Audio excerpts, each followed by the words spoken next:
Hi, and welcome to my channel. I'm a Central Texas gardener in Zone 8B, and in today's video, I'm excited to share the good, the bad, and the ugly of my late August garden here in Central Texas. Be sure to watch all the way throughout the video where I share lots of techniques on design and some problem-solving strategies that I plan on implementing. I hope you guys enjoy the video. All right, guys, so before I get started, I wanted to show you my cheesy garden t-shirt. So this says Brown Thumb University, of which I feel like I'm currently getting a PhD because I'm still killing lots of plants. All right, we are starting off in this large corner bed, which is on the southwest corner of my home, which essentially gets sun, very hot Texas sun, for the majority of the day. And this bed was installed about 10 months ago, and you can see I've got a video on how I installed this because I did the majority of the work myself. I'll make sure I link that in the description box. But I want to talk about a couple of design elements and why I chose the plants I did for this bed and why I put this here. Number one, I have a very thirsty St. Augustine lawn, and I have a lot of it, okay?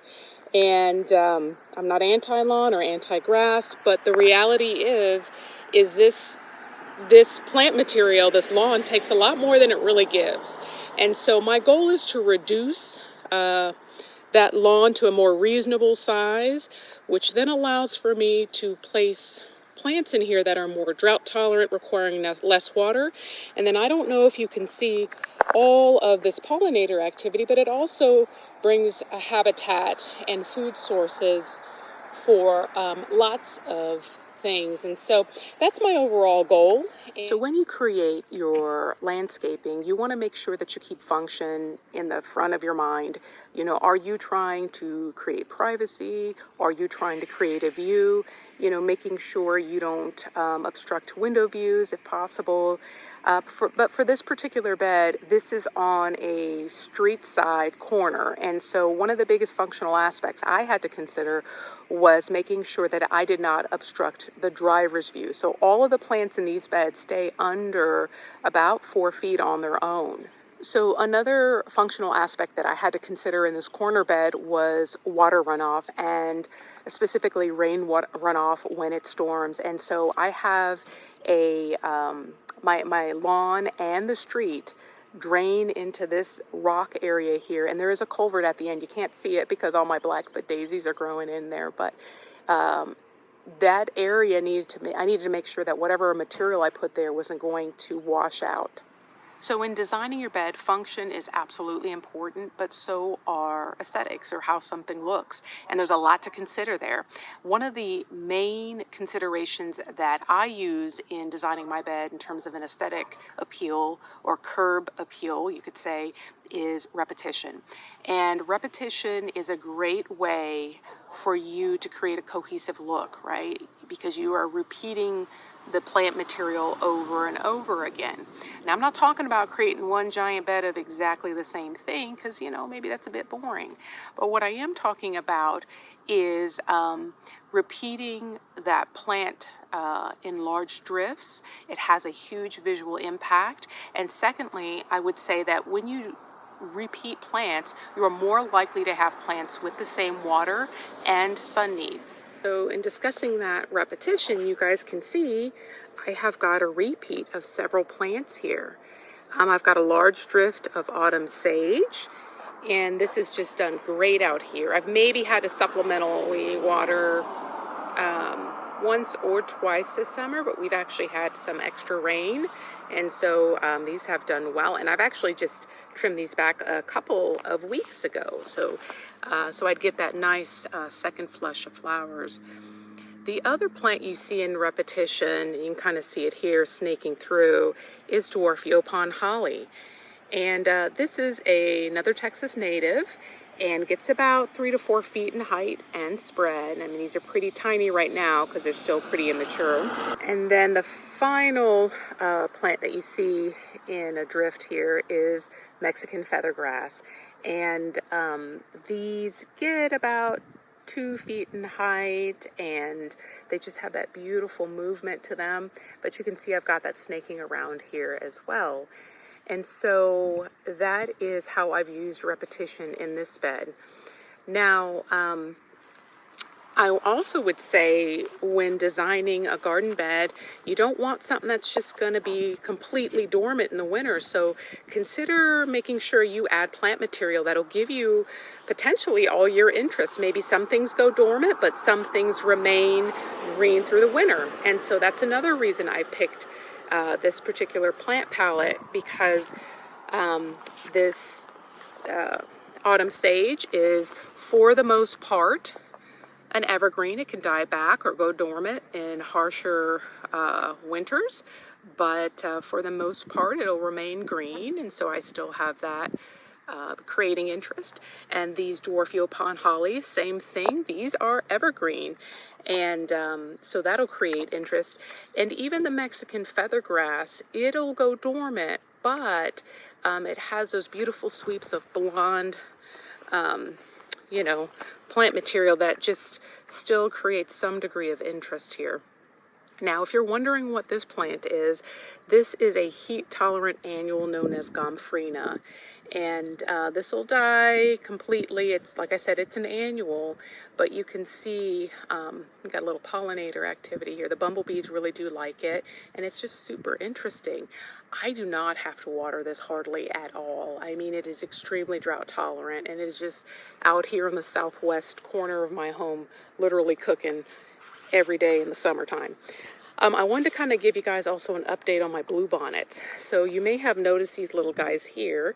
They look weedy, but they're not weeds. These are our Texas bluebonnets. All right, now typically you sow these in the fall, and then they sort of set, this is called a rosette, through the fall and winter, and then in April and May you get those beautiful blooms, and then they're done, and they'll reseed, and you kind of start the process again. Well, this spring I had a beautiful stand of bluebonnets right where these Gomphrena are, and they really reseeded themselves, and so I've got a lot of them coming up here. Some of them really look great, like the one I showed you, and then some of them kind of look like sort of wilted. Let me see if I can show you in here. So like in here, they don't look really well, and so I don't know if it's because these are sort of in the shade, they're under the cover of all this Gomphrena, if that's why they look the way they do. But a lot of them seem to be just making it, so I think we're going to be okay. All right, so coming along here, I have a different type of salvia, and this is plum crazy salvia, and you can see those dark, deep purple blooms, and even, you can see that little bee trying to get in there, and even the calyx of the bloom here is very, very colorful, and so I have really enjoyed these. And I did install these in the spring, and I had a group of 3, again trying to create a drift, but I did lose one. I wasn't sure what happened, but these 2 have survived. And so as I come along this way, you guys can see that Zexmenia. I planted one in the spring, a volunteer I had somewhere else, and then it spawned another volunteer, and it's doing really well. And those Zexmenia are, you can see they get a nice spread, usually about 3 feet by about 2 feet in height. But because they spawn off so many volunteers, sometimes they'll look quite a bit bigger and spread. Here is gopher spurge, and I think this is also known as Euphorbia rigida or rigida, and I've got several of them here, and these actually will keep putting new stalks off like this, and they actually flower as well. And so I've got, I think, 1, 2, 3, and I've got one here. So it'll be fun to see how these look as time progresses. As we look down this way, I have got red yucca kind of spaced throughout, and that red yucca is a really great drought tolerant plant. You see it a lot in commercial landscaping because it is so drought tolerant. These will get a pretty decent spread, sometimes 5 feet or so, but they'll stay under about 3 feet, and these the base of it stays green through the winter. So great way to create winter interest. And so again, that's definitely important in your landscape bed. You don't want it to look completely dormant through the winter. Here you can see another red yucca. This one still has the flower stalk on it, and it's not really doing much, but here's a little bit like what the flower looks like. I don't know if it's going to focus for you. So the flower stalks can get pretty tall, but the base usually remains under 3 feet. Here I have Wright's skullcap, and these are very drought tolerant Texas natives. I have another grouping here, again, repetition, drift of 3. They get about 1 to 2 feet in height and spread, so really wonderful border option. You need something on the edge of your bed that doesn't get too tall and block out things behind it. You can see those purple blooms there. And then along this area, I've got another type of yucca. This is Yucca pallida, and I've got 3 here, and I've got another set of 3 over there. And these are kind of a clumping yucca, so you can kind of see all these pups they're putting off. So this will kind of really get a bit of a spread, but stays under 3 feet. It is evergreen, and it flowers in the spring, and it is very pokey. Okay, you guys see how pokey it is? And so not a great plant to put near a walkway. And so here I've got whale's tongue agave, and it's a baby.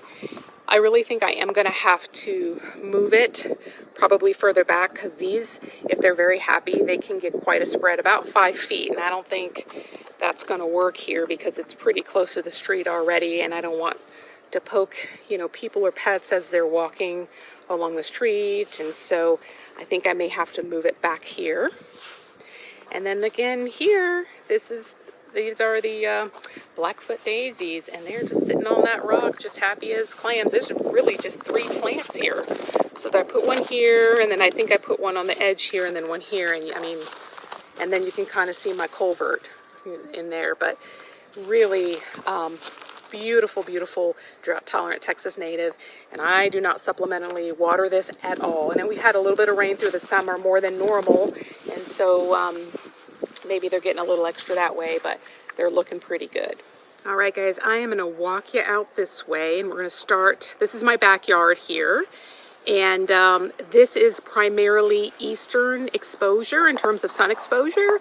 It can catch a little afternoon sun over here sometimes, but I wanted to start by talking about these Spartan junipers. So I've got 3 mature ones there, and then I've got 4 immature ones, and I'm hoping to create a bit of a privacy screen here. So these Spartan junipers are very drought tolerant trees. They love a full sun setting, get about 15 to 20 feet in height, and about 3 to 5 foot in spread. So they have that beautiful pyramidal growth habit. Now, that being said, they are known to sometimes struggle with different types of fungal blights, and it's really disappointing when it occurs, because it's like it just takes the tree out, and then it quickly spreads to the other junipers in the area. And so I'm not saying don't get a Spartan juniper, but just I want you to be aware that that is a potential issue. I have heard of another variety of juniper called, I think, Taylor juniper.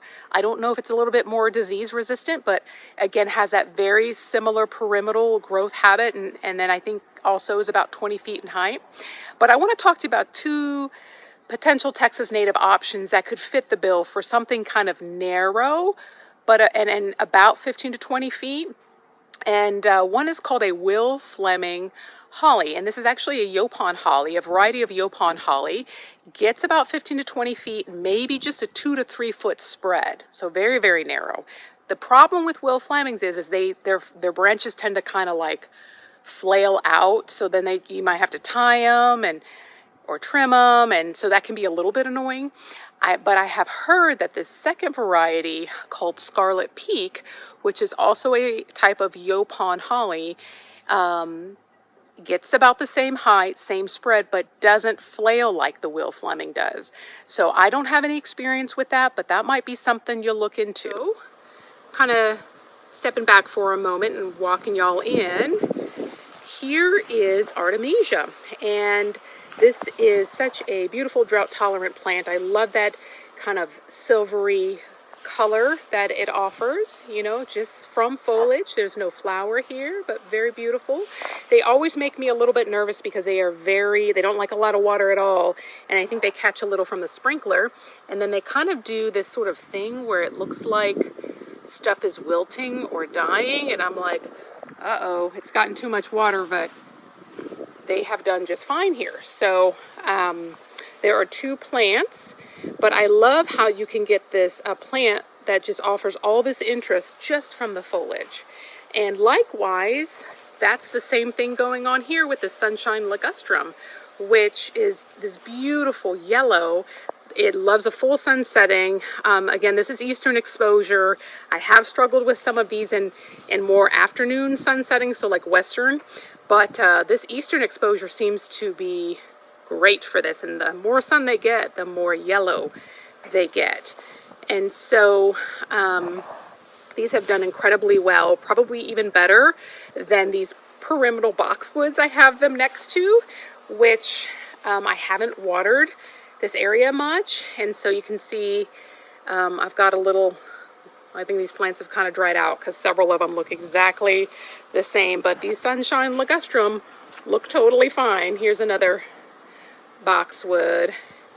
And so a really great plant to create interest without, you know, any blooms. Along this area, you can see, the big thing you can see are all these zinnias, and these are California giant zinnias, and it's end of August at the filming of this video, and some of them are still blooming and pretty and feeding the pollinators, but really they look pretty bedraggled down here at the base. And so I am going to probably get out here at some point and just chop these down and drop them right where they're at. And I do love that chop and drop method. I probably need to be a little less lazy about it. You can see I've done it back here. Those are a bunch of zinnias. But I probably could stand to cut them into slightly smaller pieces. So, but that's a great method to use. It's free mulch. And especially if you want these to reseed where they're at, you know, this is a great way to do it. Plus the birds still come out here and get seeds from the zinnias and things. So one of the things I wanted to kind of point out is these zinnias did so well here that they really kind of block some of the sun. And so you can see this, my salvia here, how leggy it is, because it wasn't getting enough sun. So not quite as full as my other ones. So that's one thing. Another reason I need to kind of get out here and trim this up. Back here, I do have some Russian sage, and these have done very, very well. And then here, I have a plant called Santolina, and these are so beautiful. I love the texture. So again, very interesting texture. This is an evergreen. Can get about 3 foot in spread, but about, you know, maybe 1.5 feet to 2 feet in height. They stay pretty low. I've got a couple of these, and so I definitely would love to find other spots in my landscape to put them because, again, great way to add all your interest, and they're a low border option, so good border option for maybe a landscaped bed. But yeah, I need to get out here and trim up those zinnias. All right, coming along this way, I wanted to share with you a spacing struggle. And so you guys can see this indigo spire salvia. And then over here, I have these more sunshine ligustrum. I have actually 3 of them kind of planted. And I thought I'd really given it enough space, but clearly I didn't. Because you see, I mean, they are just right up next to each other. And these get 5 to 6 feet in spread, and then these get about 5 feet in spread. And I guess I had underestimated the size of these indigo spire salvia, but check out this sunshine ligustrum. It's just swallowed up. So I'm going to have to move some of these. So I will wait till the fall when temperatures are cooler. And I think what I'm going to do is I'm actually going to do a few things. I'm going to move this guy where this pineapple guava is. And then I'm going to move this pineapple guava kind of right here. Now let's talk about this pineapple guava. This is actually a tall shrub to small tree. It is evergreen, gets about 15 foot in height, and can get that in spread unless you prune it back. It flowers, it does fruit as well, and I heard it is very deer resistant. And so these, I will admit, are a lot more water needy than some of our other well-adapted plants. And so in the summer, you'll probably have to spend a little time giving this guy a little bit more water during the week. And so, but I am going to move him. One of the benefits of moving him over here is maybe we'll catch a little bit more water from the sprinkler system as the roots kind of spread. All right, so that being said, how do you decide how much room to give plants when you're planting them? Well, there is a concept called on center. And on center is the space from the center of one plant to the center of the plant adjacent to it. And how you decide this space is you need to figure out what the mature width of these plants are, okay? Now, for the sake of simplicity, we'll say these both get about 5 feet. So that clearly means this plant is going to spread out 5 feet. So 2.5 foot in this direction, 2.5 feet in the other direction, right? So from the center of the plant, we can expect at least 2.5 foot of growth. So from the center of this plant, we can expect at least 2.5 feet of growth. So you add the 2.5 feet plus the 2.5 feet, and you get 5 feet. And when you install these plants, that's the space from the center of each plant you want to allow, okay? And so when you install plants, they're going to look skimpy. Like your landscape bed's going to look skimpy because there's going to be a lot of space with when you do that, but that is expected, and you need to consider that, and I need to practice what I preach. All right, so taking you to the other side of these Spartan junipers, here I have a Mexican buckeye, and I think I put this in the fall, I think. So it has grown quite a bit. This was very tiny when I put it in, and this is a beautiful ornamental tree. It gets about 15 to 20 feet. It flowers. It is deciduous, so it'll go dormant, but I'm excited to see it do its thing. In this corner, I did have a Chinese pistache that was kind of diseased, and Chinese pistaches are considered invasive to our area, so I thought, I might as well get rid of it. I am thinking about what to put here, but I will put another tree here this fall, because fall is a great time to install trees in Texas. If you notice, I have got all of this Salvia farinacea kind of grown. It has kind of taken over this whole area, and that is okay with me. I've kind of just let this patch of landscaping sort of run amok, because to be honest with you, if this is growing here, that means weeds can't grow here. So I just let it do its thing, and it's kept the pollinators fed, so it's totally fine. I'll probably have to get out and kind of clean this area up at some point. But for now, it is fine. But you can see how that salvia is just growing all through here. This is a sea green juniper, and it gets about 5 to 6 feet in height and spread. I will have to move this if I put a tree here, and so I am going to have to move that this fall. And then coming along here is Plamacanthus. This is not the traditional red variety, but it is equally beautiful and equally loved by the pollinators, to include hummingbirds. They've got those sort of tubular shaped flowers. And then coming along front here is skeleton leaf goldeneye, and this is a flowering shrub, has these little yellow daisy-like blooms here, and you can see the foliage is kind of really thin and skeleton-like. So I've got that here, and I think it gets a pretty decent size. Maybe it looks like it's a good 4 foot spread across, and maybe about a little over 3 feet in height. And then coming along back here, got a Turk's cap, and that also gets a pretty big spread. That's 4 to 6 feet. Great in sun, great in shade, a really versatile plant. Does go dormant in the winter. And then here, this little guy here doesn't look like much. This is a rattlesnake master, and this is a Texas native.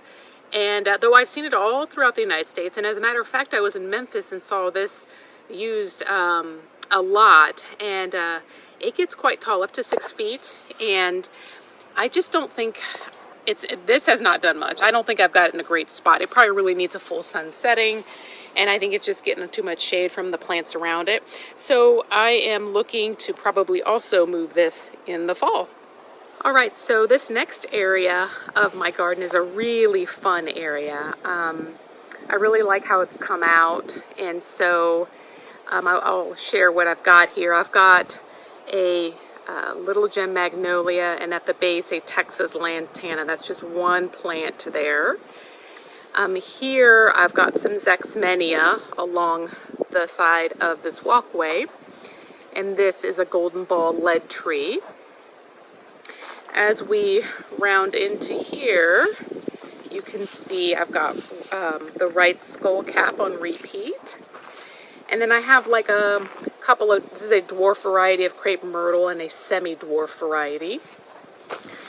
Here I have that whale's tongue agave, and this is definitely much more mature than the other one. It's getting quite large, but it's pretty happy out here. I hope I've given this enough room. I think it'll be okay. We'll see.